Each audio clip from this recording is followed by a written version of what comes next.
The Russians have managed to fully cut off all of the highways and roads leading into and out of Myrnohrad, except for a single dirt road which connects closely to the Russian positions, which means all roads are within direct fire control of the Russian forces. According to Deep State Map, the Russians pushed in the northern parts of Pokrovsk to the northern outskirts of it, reaching the dirt roads from the south and cutting off all of the connections through Pokrovsk itself. That is for the southern flank. As for the northern flank, according to Deep State Map, the Russians have managed to reach the intersection here with a push from the Krasny Liman direction, and as we know, the Russians have control over Rodensky as well, which means the Russians now have control over the road from Rodensky down towards Krasny Liman, and therefore also control over the intersection. Although this control is contested, this means that the Russians do not have full control over it. The Ukrainians are constantly launching counterattacks, but as it stands, the intersection is unusable by the Ukrainians, and the supplies going through Pokrovsk have been cut off as well, which leaves just this single dirt road through the Dacha area here just outside of Pokrovsk, going through towards the northern road and out towards Rishneve as the only remaining road for the Ukrainians to use in and out of the city, which is frankly not enough, not nearly enough for the entire city, the fortifications and the settlements to the south of Myrnohrad, as well as the eastern parts of Pokrovsk, including Hnativka and Rih,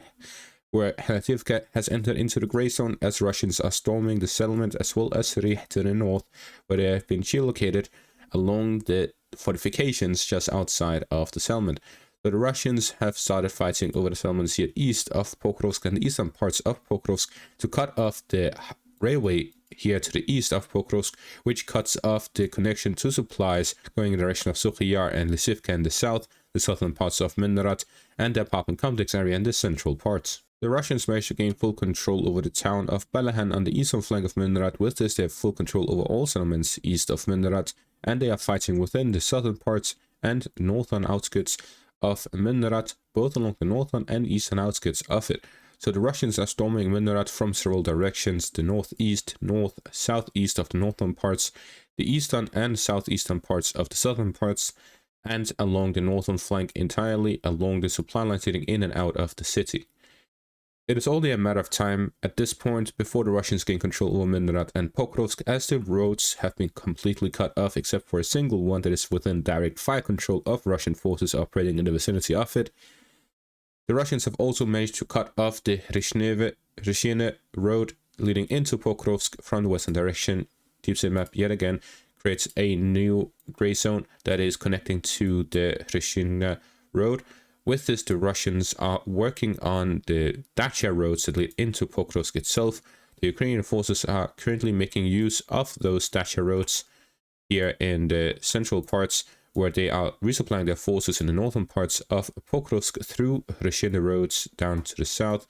and then into the eastern parts of Pokrovsk, with the Russians pushing through the industrial area in the northern direction, as well as now from the western flank to cut off the fortifications, gain control of them, allows them to push further in the direction of the Dacha roads to the north to cut off additional supply routes leading into Pokrovsk for the final battles over the city itself, where the Russians now control the majority of the city. In conclusion, the developments over the past 24 hours are devastating for the Ukrainian defense of both of these cities, and it's only a matter of time before the Russians gain full control of it, and the withdrawal of Ukrainian forces from these areas have been, if not completely stopped, massively limited due to the Russian control over much of the roads leading in and out of the cities, which means that the Ukrainian forces remaining within Myrnohrad, the surrounding settlements, are now trapped in their pocket. Even if they decide to withdraw, the majority of them will not survive, and if they stay and fight, none of them will survive a Russian capture of the city, except for whoever surrenders as prisoners. And my estimate pointed that towards being upwards of 10,000 soldiers being present within Myrnohrad and surrounding settlements in the northern parts of Pokrovsk, to which we do not know the exact number. It can be much less, it can be higher, we do not know, but an fairly estimated guess is probably around 10,000 soldiers. To the southwest of Pokrovsk, the Russians have managed to gain full control over Vishneve. As we see with this geolocated footage, the Russians have managed to gain full control over the settlement here along the second line of defense. With the capture of fortifications to the northeast, the Russians now have solid control over everything east of the Encircled river. With this, the Russians will redirect their forces in two directions.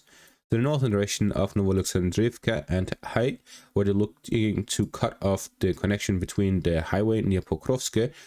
and along the Vovcha river line, and then focus on everything south of the Vovcha river line, and then a second push through Yehorivka in the direction of Danilivka, and then cutting off the highway from Pokrovsk down to Huliaipole.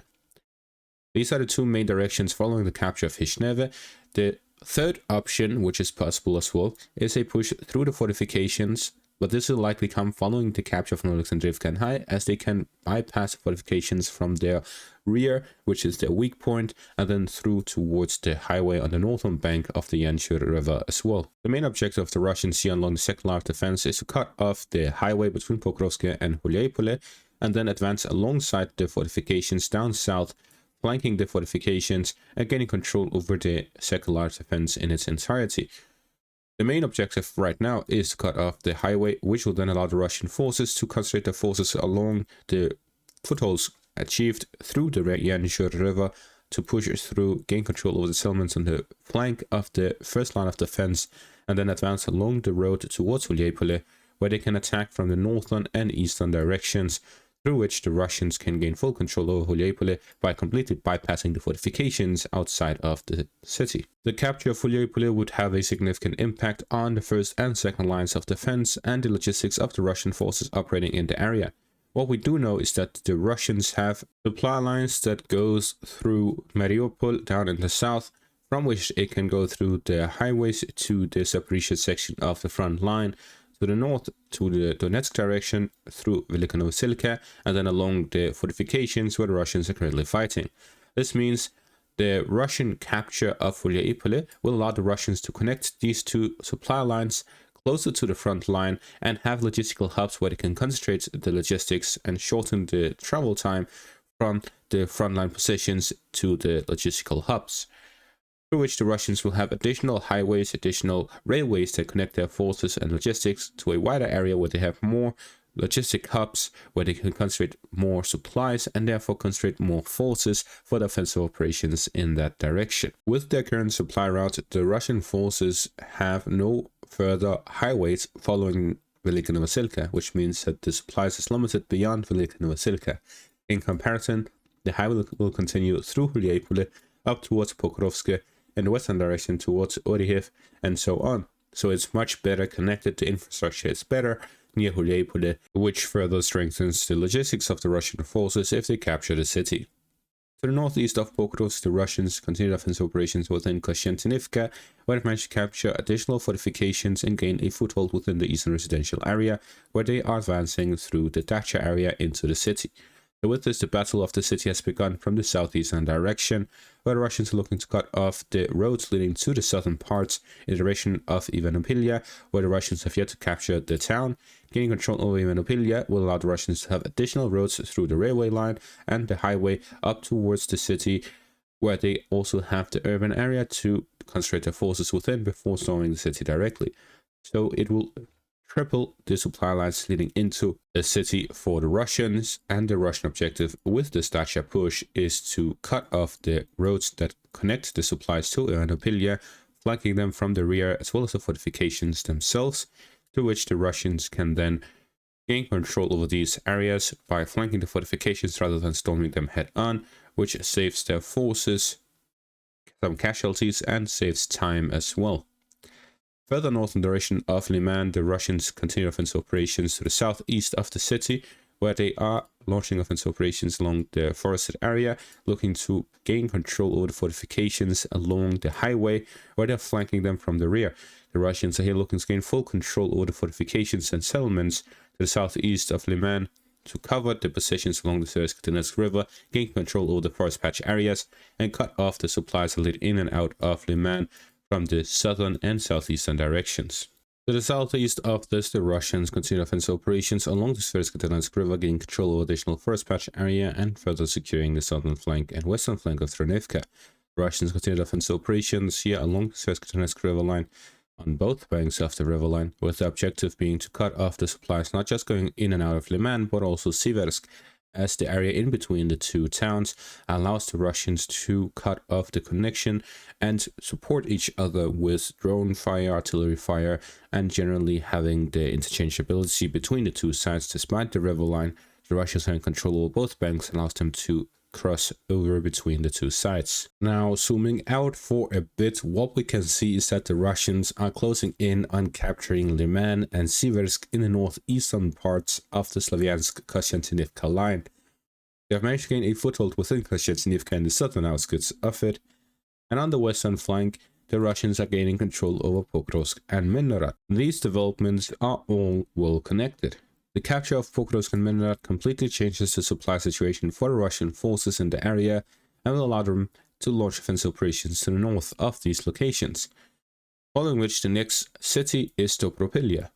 capture of which will open the road for the Russian forces to reach the rear of Kramatorsk through the Dobropilya-Kramatorsk highway, and additional offensive operations in the northwestern direction along the western outskirts of the Donetsk region, through which the Russians can reach the rear of Kramatorsk from the Alexandrivka-Kramatorsk highway, both of which will allow the Russians to cut off the positions of the Ukrainians along the Slavyansk-Kostiantynivka line from the west, which means the capture of Pokrovsk and Myrnohrad completely switches around the balance of power in favor of the Russians within the Donetsk region, where they can cut off the western flank of the Slavyansk-Kostiantynivka line. The capture of the Liman and Siversk in the northeastern direction will cut off the eastern and northern flanks. This means only the Izyum-Slavyansk highway and the Barvenkove railway towards Slavyansk will be left to resupply the Ukrainian positions within the defensive line of the Slavyansk-Kostiantynivka line. The Barvenkove-Slavyansk highway will be cut off if the Russians gain control over the western parts of the Donetsk region, which just leaves the Izyum highway as the sole supply line for the Ukrainian forces, which will then be under threat of encirclement, where the Russians can cut off through drone operations or physically drive through from the western flank, both of which will end up with an operational or physical encirclement of the Slavyansk-Kostiantynivka line, and thereby be the end of the Battle of the Donetsk region. Therefore, if we zoom out for the entirety of the Battle of the Donetsk region, we see that the areas the Russians have captured since the start of the war, including Mariupol, the outskirts of the Donetsk region, the Orelivka direction, and all of these positions, we see all of these fortifications, all of this colored in yellow. These are all fortifications that the Russians have captured over the past 3 years, and if we take a look at what remains, there is not a lot, especially in the western parts of the Donetsk region, where the Russians have captured the majority of this within the just past 2 years, and through which the Russians now lack a small portion, which is beyond that of Pokrovsk and Myrnohrad, to which the Russians will have barely anything holding them from cutting off the supplies to the last portion of the fortifications within the Donetsk region, and following which the Ukrainians barely have any defenses beyond the Donetsk region, which means that the final stand of the Ukrainian forces, if they want to end this war, if they want to negotiate a peace on somewhat on their terms, the best deal possible is before they lose Donetsk region. Therefore, I see why